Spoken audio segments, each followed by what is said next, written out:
"Sir, you're causing a public disturbance." "I told you to stay on the sidewalk," the young officer shouted, his voice tight with adrenaline just before the crackle and hiss of the taser. Sam Bell, 78, blind and disoriented, cried out as the barge struck him, collapsing onto the crosswalk. His white cane clattered beside him. He had only been trying to cross with the light, his old service dog guide whining in distress beside him. 7 minutes later, as paramedics tended to Sam, the wail of sirens was drowned out by a deeper, more ominous rumble. The intersection was suddenly and decisively filled with olive-drab military vehicles. If you believe those who sacrificed their sight and service deserve our highest protection, not pain and humiliation, please share this story. Samuel Bell navigated his world through sound, touch, and the unwavering loyalty of Guide, his aging but still alert black Labrador service dog. Sam had lost his vision decades ago, not in a heroic battle, but from a rare, aggressive infection contracted while serving in a remote, disease-ridden jungle during a forgotten conflict. The Army had done all it could, but the damage was irreversible. Sam had learned to live with the darkness, his other senses sharpening, and his reliance on Guide absolute. Now 78, he lived quietly and independently in a small apartment. His days followed a routine of walks with Guide, visits to the local veteran center, and listening to audiobooks.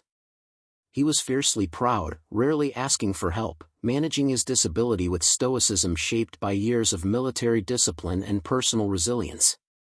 Today, Sam and Guide were on their way to his weekly volunteer shift at the public library, reading to children, a highlight of his week.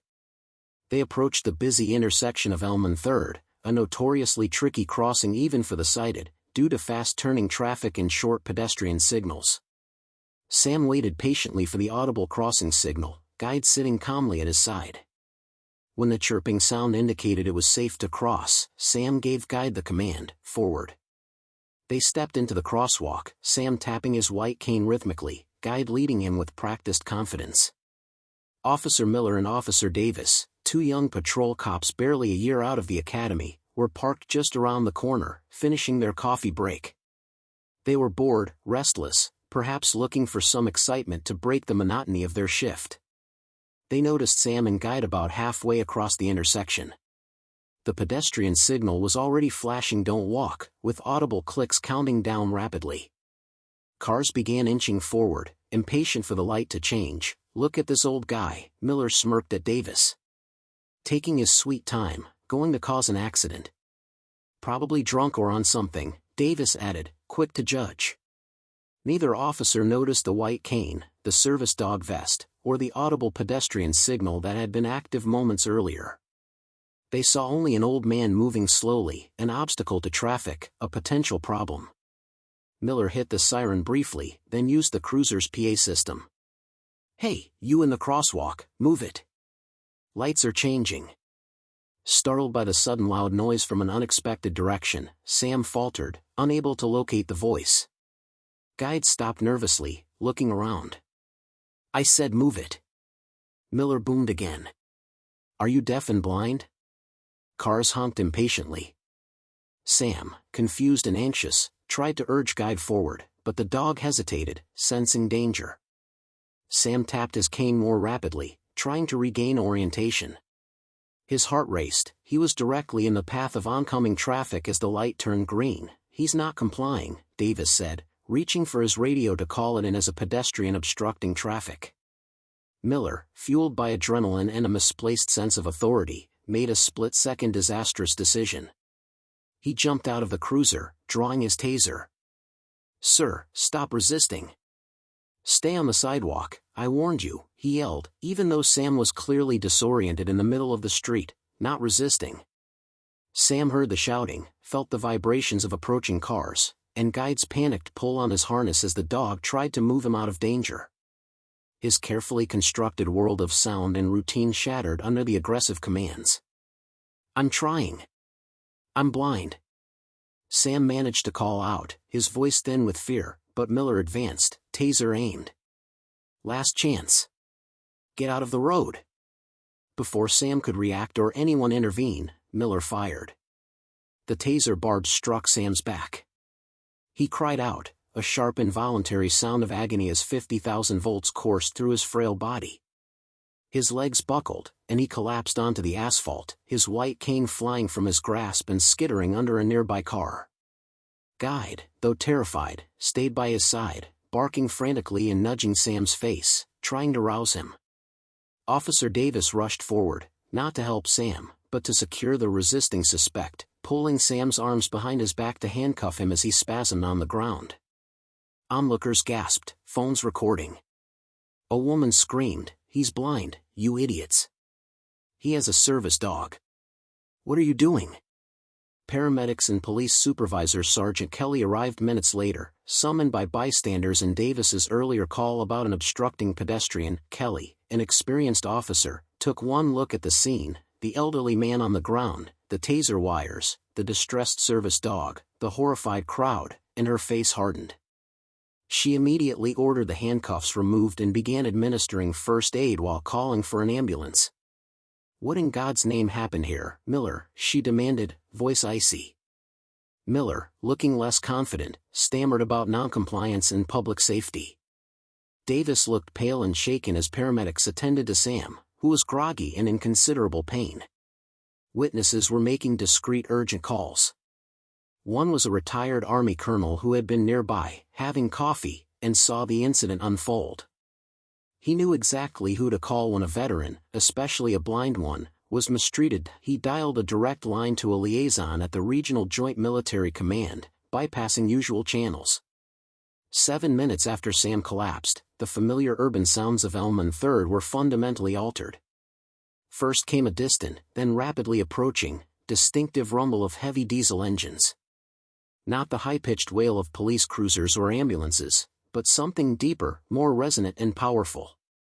Then the lead vehicle appeared, an olive-drab Humvee, lights flashing, not with civilian urgency but with military precision. It didn't slow for the police perimeter but drove right through it, forcing officers to scramble out of the way. It stopped, blocking one entire approach to the intersection. Behind it, another Humvee did the same on the opposite side. Then a larger troop carrying LMTV rumbled into position, sealing off the 3rd approach. Within a minute, the entire busy intersection was under an unofficial military lockdown. Soldiers in combat fatigues disembarked, sidearms at the ready, taking calm, observant positions. Not aggressive, but with an air of absolute, unshakable control. They didn't interfere with the paramedics attending to Sam, but their presence was a powerful, silent statement. Sergeant Kelly stared in disbelief, her radio crackling with confused calls from dispatch about unauthorized military vehicles blocking a major city artery. Officers Miller and Davis looked ashen, like they had seen ghosts. The civilian onlookers were stunned into silence, phones still recording, now filled with awe and trepidation. This was no ordinary response. From the lead Humvee, a tall, ramrod-straight figure emerged, wearing the crisp duty uniform of a U.S. Army 4-star general, chest adorned with an impressive array of ribbons. It was General Michael Vance, commander of the entire regional Army forces, known for decisive leadership and fierce loyalty to his soldiers past and present. He had been at the nearby base for a staff meeting when the urgent call about Sam Bell, a name he knew well from veterans' honor rolls and disability advocacy reports, came through. General Vance strode purposefully toward the center of the intersection, aides scrambling to keep up. He ignored the police officers, his gaze fixed on Sam, who was being carefully lifted onto a stretcher, guide whining softly beside him, held gently by a sympathetic paramedic. The general reached Sergeant Kelly. "Sergeant," he said, voice calm but carrying the unmistakable weight of command, "I am General Vance. What is the status of Sergeant Samuel Bell?" Though experienced, Kelly was visibly taken aback by the sudden military presence. "General, Mr. Bell is stable, conscious. He appears to have been tossed by one of my officers during a pedestrian stop. Paramedics are transporting him to City General for evaluation." The general's expression hardened. Officer 1, spotting Sam, "Hey! You! Stop right there." Sam, calmly, "Good evening, officers.